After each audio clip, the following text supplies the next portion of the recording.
Un cordial saludo para todos aquellos que nos encontramos en sintonía con el Espíritu de Dios. Hoy declaro que tenemos un tiempo nuevo, un momento para estar en la presencia del Señor y pedirle que nos dirija para escuchar su palabra, para entenderla. No solo de pan vive el hombre, sino de toda palabra que sale, que emana, que brota de su boca. Padre, te damos gracias por este amanecer, por permitirnos que nuestros ojos vean la luz de este día. Nuevas son tus misericordias y hoy queremos conocer más de ellas y más de ti a través de la palabra. En tu nombre, Señor, así lo declaramos y nos preparamos para recibir de ti. En el nombre de Jesús. Amén y amén. Estimados, vamos a ubicarnos en el Evangelio de Mateo, capítulo 26. Y hemos visto cómo el capítulo empieza hablando del complot para prender a Jesús. Vemos cómo Jesús fue ungido en Betania, como Judas ofrece entregar al Señor. Estudiamos la cena del Señor, la institución, una orden del Señor, el hacer la cena para memoria, dice la palabra. También le habla a Pedro y le anuncia que lo va a negar. Nos encontramos ahora en el verso 36, después de que Jesús ha cantado el Jalel, los salmos 113, 14, 15, 16, 115, 116 y 117. A estos salmos se le llama el Jalel, y Jesús ha cantado el Jalel con sus discípulos. Ha participado de la cena, donde se partía el cordero y donde él se muestra como el pan, y también muestra que su sangre será el emblema del nuevo vino, el nuevo pacto en su sangre. Ahora vamos a llegar al momento en que ellos van a salir y tenemos referencias en Marcos y Lucas, pero no aparece Juan, y es muy extraño porque él está mencionado en el relato, pero no aparece en pasaje sinóptico, paralelo, parecido. Sin embargo, Juan dedica casi 3 capítulos a este intermedio. Es muy curioso, pero vamos a ver por qué. Porque Mateo menciona que él escoge a 3. Mateo no estaba entre esos 3. Del versículo 36 al 46, en esos 10 versículos, Mateo va a exponer lo que, a su parecer, su vista, lo que escucha y lo que ve, queda narrado en esos 10 versículos. Pero Juan estuvo con él más tiempo, pudo escuchar, pudo ver más tiempo. Es allí donde entonces Juan relata muchas más cosas de profundidad. Así que prepárese porque vamos a tener allí unas enseñanzas de Jesús, las enseñanzas del Getsemaní. Me ha parecido interesante titular este espacio, esa oración de Getsemaní, la oración del Getsemaní. Verso 36. Entonces llegó Jesús con ellos a un lugar que se llama Getsemaní y dijo a sus discípulos: sentaos aquí, entre tanto que yo voy allí y oro. Y tomando a Pedro, dice la palabra, y a los 2 hijos de Zebedeo, Juan y Jacobo, comenzó a entristecerse y a angustiarse en gran manera. Entonces Jesús les dijo: mi alma está muy triste hasta la muerte, quedaos aquí y velad conmigo. Yendo un poco adelante, se postró sobre su rostro, orando y diciendo: Padre mío, si es posible, pase de mí esta copa, pero no sea como yo quiero, sino como tú. Vino luego a sus discípulos y los halló durmiendo. Y dijo a Pedro: ¿así que no habéis podido velar conmigo 1 hora? Velad y orad, para que no entréis en tentación. El espíritu a la verdad está dispuesto, pero la carne es débil. Otra vez fue y oró por segunda vez, diciendo: Padre mío, si no puede pasar de mí esta copa sin que yo la beba, hágase tu voluntad. Vino otra vez y los halló durmiendo, porque los ojos de ellos estaban cargados de sueño. Y dejándolos se fue de nuevo lloró por tercera vez, diciendo las mismas palabras. Entonces vino a sus discípulos y les dijo: dormid ya y descansad. He aquí ha llegado la hora, y el Hijo del Hombre es entregado en manos de pecadores. Levantaos, vamos, ved, se acerca el que me entrega. Notamos entonces en los escritos la tristeza. Jesús estaba triste hasta la muerte, lo dijo. Esa tristeza santa, esa tristeza inconmensurable. Además, nadie puede comprender ese sacrificio que estaba haciendo Jesús, pero sobre todo lo que él estaba viendo. Él veía el futuro, él sabía lo que estaba pasando y lo que iba a pasar. No sé si usted alguna vez ha tenido que enfrentar una prueba tan difícil que usted tiene que hacer una oración difícil, pero una oración diferente a todas. Una cosa es orar, otra cosa es clamar, otra cosa es encerrarse en un lugar y de rodillas, con la cara en el piso, humillado hasta el fondo, con todas las fuerzas de tu alma. Un día tenemos que enfrentar ese tipo de situaciones y Jesús nos enseña: ve al Getsemaní. Solamente quien está allí comprenderá lo que es la fortaleza que viene de Dios. Hermano, muchas personas en medio de una prueba se ahorcan, se suicidan, pero no van al Getsemaní, no van a la presencia del Señor. Recordemos que las palabras de la Biblia me enseñan a enfrentar las situaciones más difíciles. Todo lo puedo en Cristo que me fortalece. Pero esa fortaleza viene a través de la oración. ¿Está alguno afligido? Haga oración. La oración es la fortaleza, la oración es la salida. Velad y orad para que no entréis en tentación. El espíritu a la verdad está dispuesto, mas la carne es débil. Por nada estéis afanosos, sino sean conocidas vuestras peticiones delante de Dios. Gozaos en la tribulación, gozaos en las pruebas. La mano del Señor no se ha cortado para dejar de bendecir. En lo que es bueno, en esto pensad. Los pensamientos es lo que más nos mata. Llegan pensamientos difíciles y llegan las pobreteadas. Pobrecito, lo que tú vives es muy difícil. Y generamos lástima. Pedro lo vivió. Pablo también, cuando dieron la profecía de que él moriría y que sufriría. El dueño de este cinto sufrirá. Y todos se atacaron a llorar y a generar lástima a Pablo. Y Pablo lo regaña. ¿Qué hacéis ahí, cargando mi espíritu? Yo soy dispuesto a eso y a mucho más. Así que les dijo: ya dejen de lamentarse. Pobrecito el diablo que perdió la gracia de Dios. Pero mientras Dios esté con nosotros, tendremos entonces la mayor victoria. Si tú estás conmigo y si yo estoy contigo, esa es la victoria. He escuchado a muchas personas, y yo mismo lo he dicho también: si no hubiera conocido de Dios, muchas de las pruebas no las hubiera afrontado. Pero con Él lo podemos todo. Aunque andes en valle de sombra y de muerte, todo lo podemos. Muchas personas en medio de la aflicción, de las dificultades que han vivido, entonces después dicen: ya no voy a servir más, entrego mis dones, entrego mi ministerio, ya no sirvo, ya no quiero ir, asistiré, pero no más. Y el amor de muchos se enfría. Y el amor de muchos termina allí. Pero ¿sabe? La palabra me enseña que debemos ser gallardos, valientes, esforzados, como Jesús, que pidiéndole al Señor fortaleza la recibió. Vamos a ver que un ángel lo fortalece. Él sudó gotas de sangre.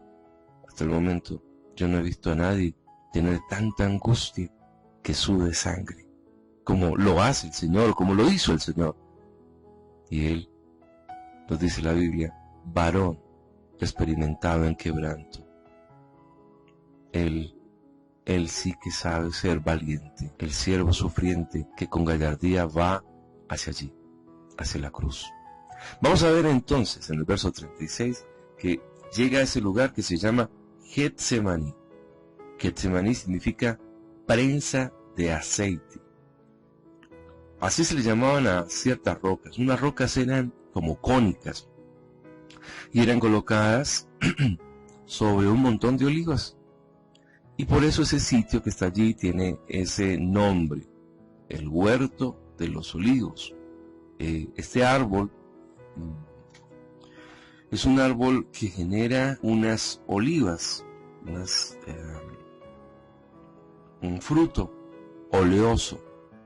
Eso significa que tiene aceite, y aunque la Biblia no especifica que al momento de ungir se deba utilizar el aceite de oliva, pero para los judíos era la planta más usada, Olea europea, así se le llamó.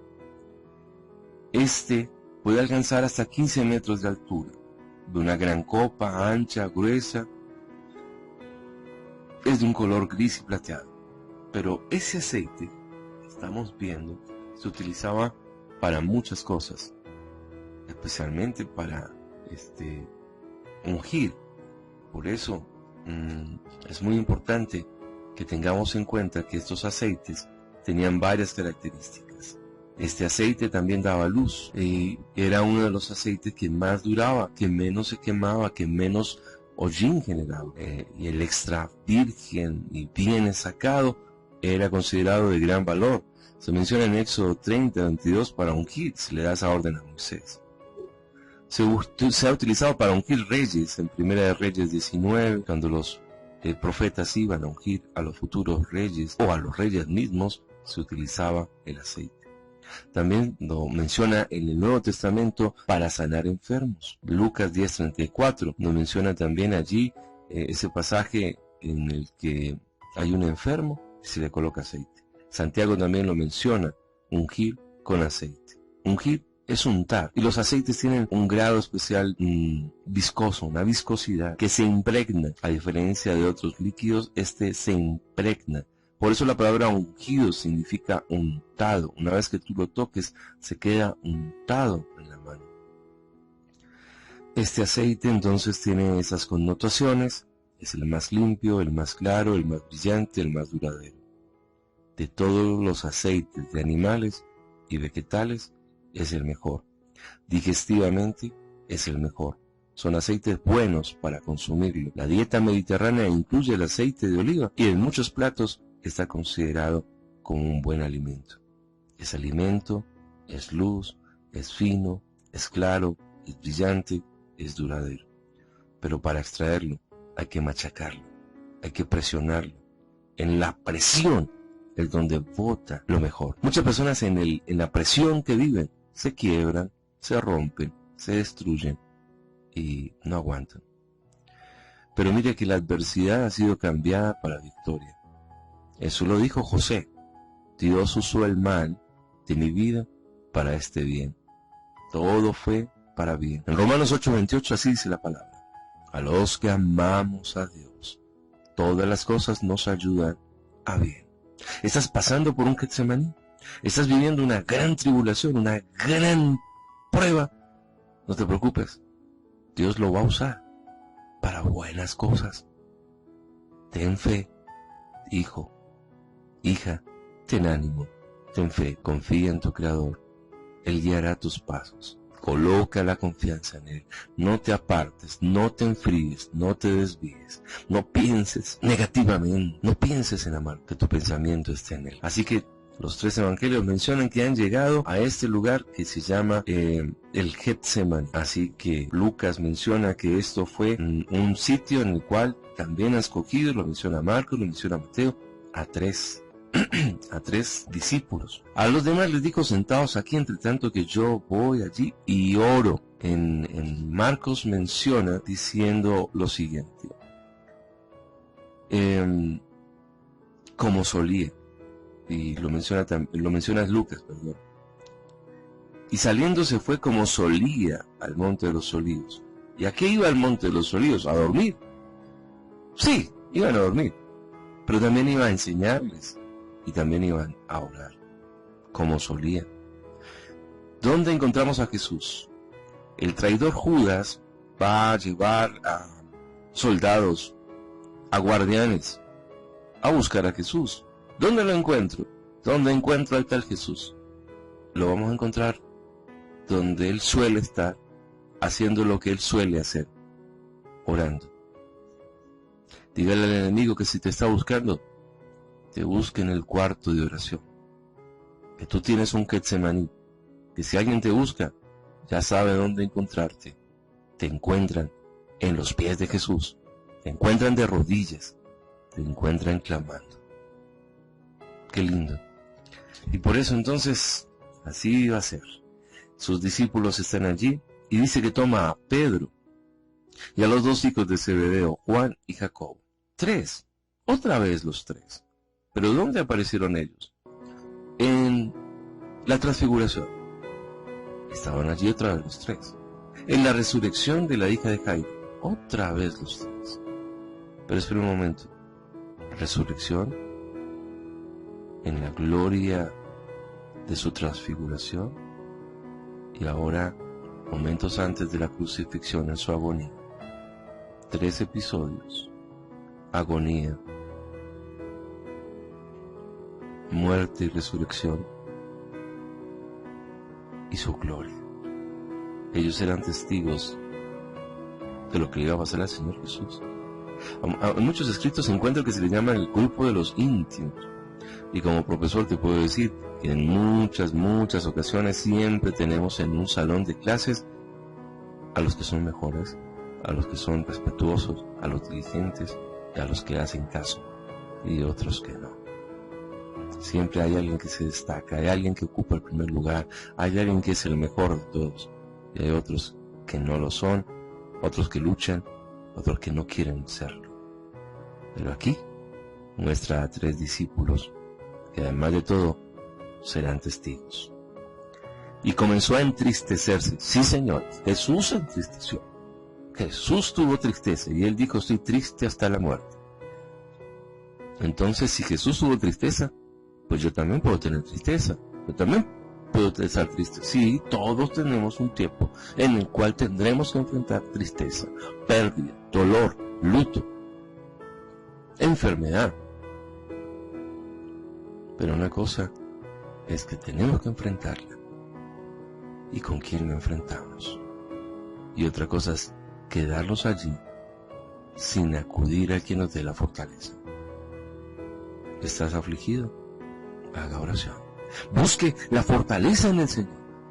Hágame el favor y coma. No deje de comer. Así le pasó a Elías. Come y bebe, dijo la voz. Porque largo camino te hace falta.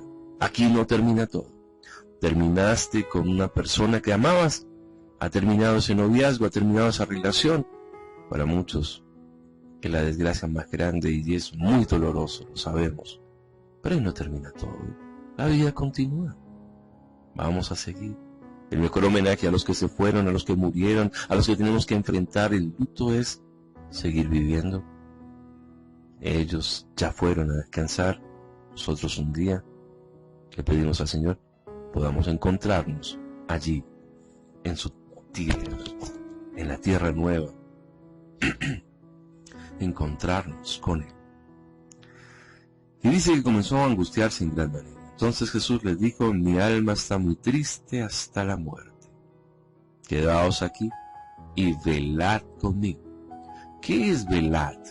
Velar, velada. ¿Qué es eso de las veladas? Bueno, resulta que los pastores en aquellas noches oscuras o en aquellas noches de pastoreo se turnaban para cuidar a las ovejas y lo hacían por vigilias, y esas vigilias se dividían en 3 horas. La noche era considerada un tiempo de 12 horas dividido en 4 partes, que son 4 vigilias. La primera vigilia es de 6 a 9, de 9 a 12, la segunda, tercera de 12 a 3, y la cuarta de 3 a 6. Entonces, si la Biblia dice, en la tercera vigilia, se asume que es entre la medianoche y las 3 de la mañana. ¿Qué significa entonces velar? Acá hace referencia a la palabra de velar. Hacer guardia, ser centinela, asistir de noche también, a cuidar a alguien. Yo velo tu salud, es decir, estaré cuidando, guardiando por tu salud. Pero en la noche, si la noche es para dormir, ¿por qué me toca en la noche? ¿Por qué no podemos hacerlo de día? Hay un símbolo tremendo allí, es que la noche es oscura. Y nosotros vemos que en las noches muchos ladrones aprovechan la oscuridad para robar, Los enemigos atacaron a muchos ejércitos de noche donde no se podía ver. Somos vulnerables en la oscuridad. Y Él nos ha dicho, vosotros sois la luz de este mundo. Esa luz eran lámparas de aceite de oliva. Y esas lámparas iluminan la casa y no se esconde un candelero debajo de una mesa. No, hay que iluminar la casa. Y por eso entonces, había que hacerla velar de noche, cuidar de noche a las ovejas. Los lobos atacaban en las noches.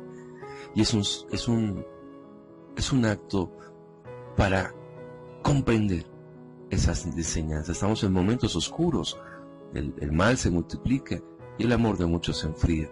Pero yo digo que el amor de muchos se fortalece también. Muchos se van a enfriar, pero otros no. Otros van a permanecer. Otros con más ganas le serviremos al Señor. No importa la prueba, estaremos más fieles y más agarrados. ¿A quién iremos, Señor, si solo tú tienes palabra de vida eterna? ¿A dónde voy? ¿Quién me va a socorrer? Ni loco. Que me quiten todo, menos la gracia de Dios, la unción del Señor, su presencia, mi riqueza. Pueden robarme lo que quieran, pero su paz, su amor, su gloria, su unción. De lo que tengo te doy, dijo Pedro, es lo que yo tengo, no me lo roba nadie, pero puedo compartirlo, te lo doy. De lo que tengo te doy. ¿Qué tienes tú? ¿Tienes tesoros aquí en la tierra? ¿Tienes joyas? ¿Tienes dinero? Qué bueno, pero haz tesoros que nadie pueda robar, que no se pudre, que lo lindo corrompe. Haz tesoros en el cielo, gánate el cielo. Tu tesoro mayor se llama Jesucristo. No pierdas la salvación.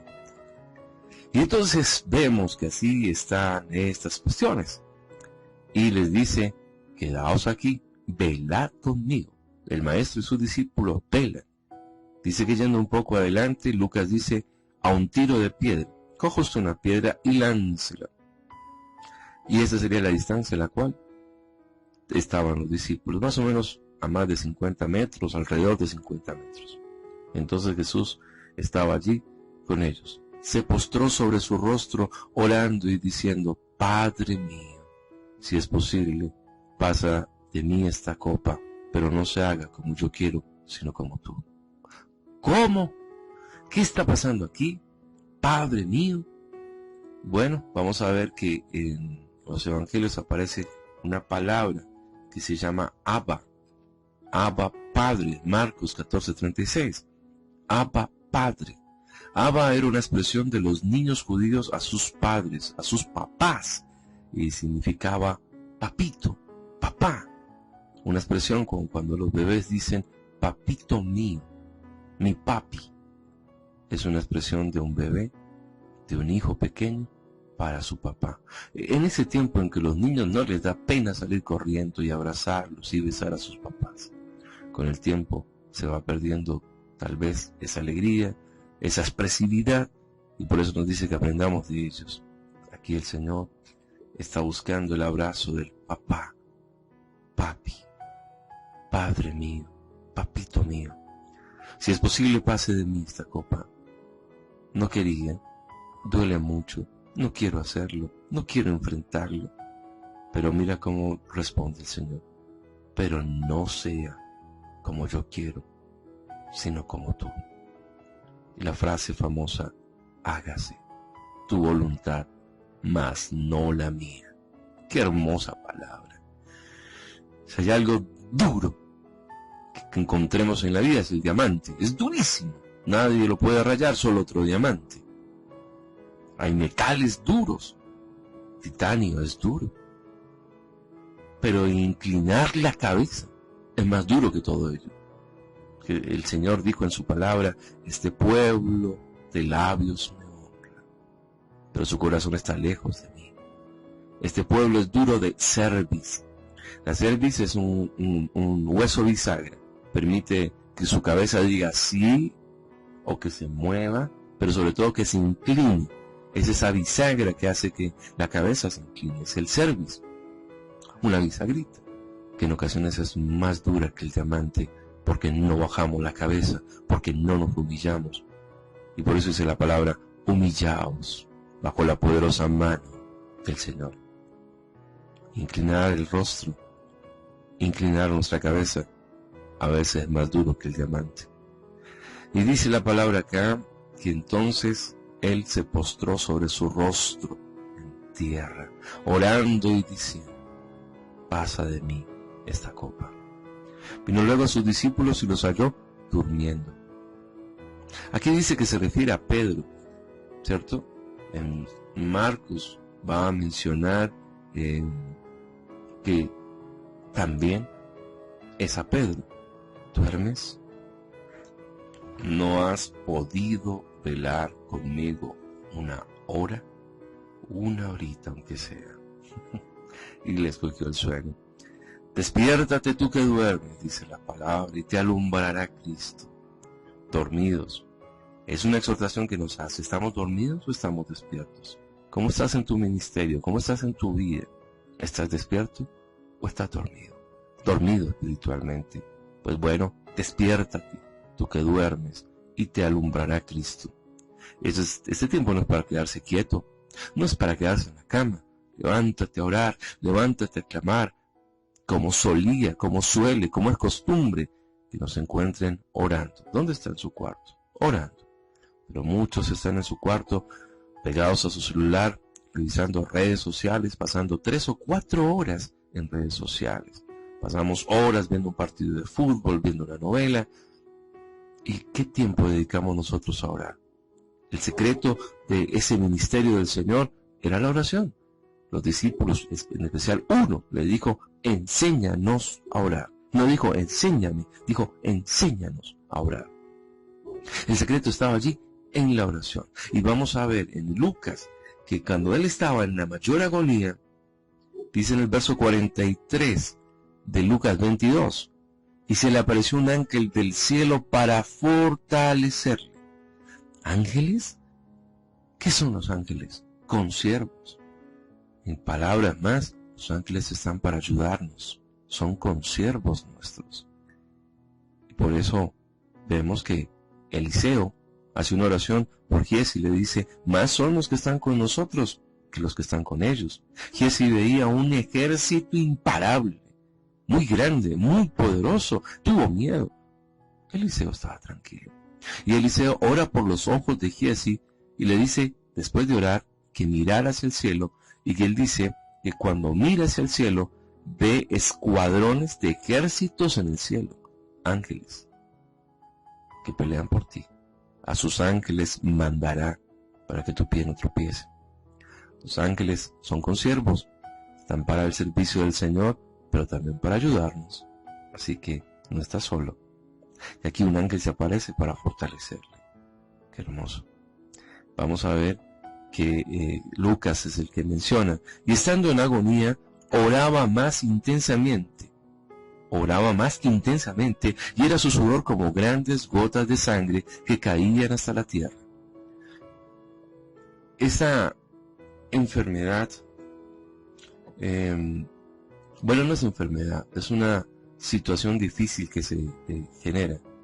Y tú sabes cómo se llama el sudar sangre.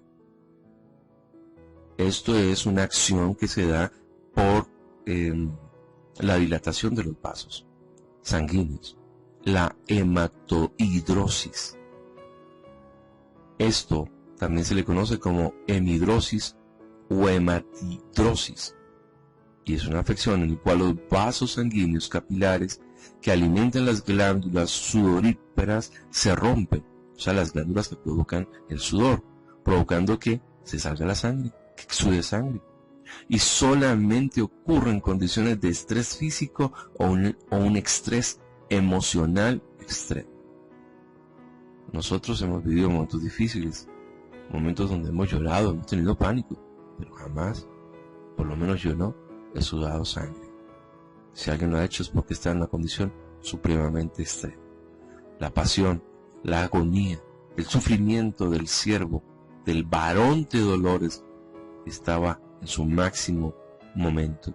Lucas menciona, que un ángel ha venido para tocarle y darle fortaleza. Ve a tu Getsemaní, allí Dios te fortalecerá. Muchas veces hemos tenido que hacerlo. Yo lo viví en los últimos momentos, en un momento crítico por estos días. Me tuve que encerrar en un cuarto. Le dije a mi mamá, nadie me hable, no quiero hablar con nadie. Y me entré y cerré la puerta y me puse a hablar con Dios y a orar. Más o menos fue como media hora, hasta cuando sentí paz y fortaleza. Abrí la puerta y dije, bueno, ahora sí, vamos a enfrentar el problema.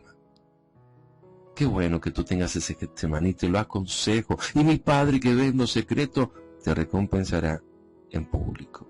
Lo que pase en público es resultado también de lo que esté pasando en lo privado. Y estamos allí viendo cómo el Señor Jesús se prepara para enfrentar el Getsemaní. Ellos estaban cansados, los discípulos. Oró por tercera vez diciendo las mismas palabras, y entonces vino a sus discípulos y les dijo, dormid ya y descansad. He aquí ha llegado la hora, y el Hijo del Hombre es entregado en manos de pecadores. Levantaos, vamos, ved, se acerca el que me entrega. Su gran amigo, su discípulo, uno de los suyos, le entregaría. El que le lavó los pies, el que le dio pan, el que metió la mano en su plato, el hijo de su confianza, le entregará. Y vendrán como si fuera el peor delincuente a arrestarlo. Estimados, el consejo que la palabra hoy para ti, no dejes de ir a tu Getsemaní, porque allí los olivos dan aceite. El creyente es ungido, purificado, limpiado y fortalecido. Nadie que vaya a los pies de Cristo saldrá como cuando se arrodilló. Nadie saldrá igual cuando entres a la presencia del Señor. Entramos siendo unos y salimos siendo otros. Entramos derrotados y salimos victoriosos. Por eso, estimados, Moisés salía con el rostro resplandeciente. Oh sí, tendremos aflicciones. En el mundo tendréis aflicción, pero confiad, dice la palabra, yo he vencido. En el segundo libro de Corintios, en el capítulo 4, hay una palabra que me encanta. Verso 7.